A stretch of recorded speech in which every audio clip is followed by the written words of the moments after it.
त्या दलिंदर खबर कोणालाच माहित नव्हती त्या औरंगेची. ते दर्पण कोंकण पुरीलं होतं, कोणाला माहित सुद्धा नव्हतं. सगळ्या महाराष्ट्राला माहित केला संत देवेंद्र फडणवीस. त्याची खबर कुठे आहे? आता अफजल खानाची शोध उकाडी तू का कुठे आहे म्हणून त्याला ते ना दे. देवेंद्र फडणवीसला कबरी काढायच्या नाही, फक्त मराठ्यांचा वापर करायचा मारामारीला आणि मराठ्याला मोठं करायचं नाही, हे त्याचा उद्देश आहे. मराठ्यांनी समजून घ्या. 70-75 वर्षात यांनी आपला वापर केला हिंदू हिंदू. त्याला ती कबर काढायची. कबर काढायची कोण म्हणताय? देवेंद्र फडणवीस. पोलिस कोणी लावले तिथं? देवेंद्र फडणवीसने. कशी काढायची? त्या औरंग्याला हार घालायला, ती दिवा लावायला 2,60,000 रुपये कोण दिले? मोदी साहेबांनी. आणि कबर कोण काढा म्हणतो? हे याला कबर नाही काढायची. याला मराठ्याचे लोक याला माहिती आहेत, गरम डोक्याचे.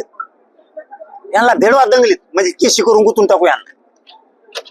आम्हाला जे पाहिजे ना ते देत नाही ते हो. आणि त्या मेलेल्या माणूस येतो ते दलिंदर, ते कुंकुण आलं येड्या भोकाच इतक्याला मुकायला आलं का इकडे उंटावर बसून दलिंदर ते पुरून टाकलं दुकानच्या वड्या वगळीत. ते फडणवीसने बाहेर काढ.